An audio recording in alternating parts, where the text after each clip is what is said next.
আসসালামু আলাইকুম বন্ধুরা। কি মজাদার যে চিংড়ি মাছ আর পুঁই শাকের ভাজিটা, এত কম্বিনেশনটা এত ভালো। পুঁই শাক দিয়ে অনেক কিছুই খাওয়া যায়, অনেক মাছ দিয়ে। আমি আজকে পুঁই শাকের পাতা ব্লেন্ড করে চিংড়ি মাছের দু পেঁয়াজু বানিয়েছি।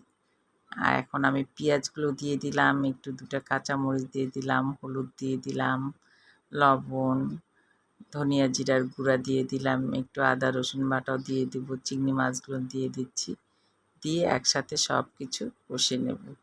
একটু পানি দিয়ে ভালোভাবে মাছটাকে কষে নিলাম। একটু মনে হয় হলুদ কম হবে, আমি আর একটু হলুদ দিয়ে দেব।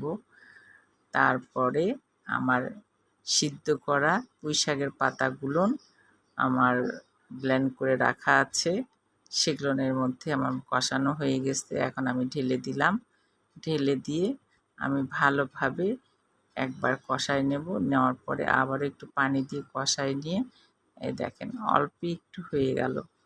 আমার বাচ্চারা ছোটোবেলায় খেতে পারতো না, তো শাক গলায় নাকি আটকাতো, এই জন্য এইভাবে আমি বাচ্চাদেরকে ব্লেন্ড করে চিংড়ি মাছ দিয়ে মজাদার সুস্বাদু আমি সব শাকই ব্লেন্ড করে খাওয়াইতাম। অনেক টেস্টফুল হয়, আমরাও খেতাম, অনেক মজা। এইভাবে বাচ্চাদেরকে রান্না করে খাওয়াবেন সবুজ শাক। এই তো হয়ে গেল মজাদার সুস্বাদু পুঁই শাকের বিরান।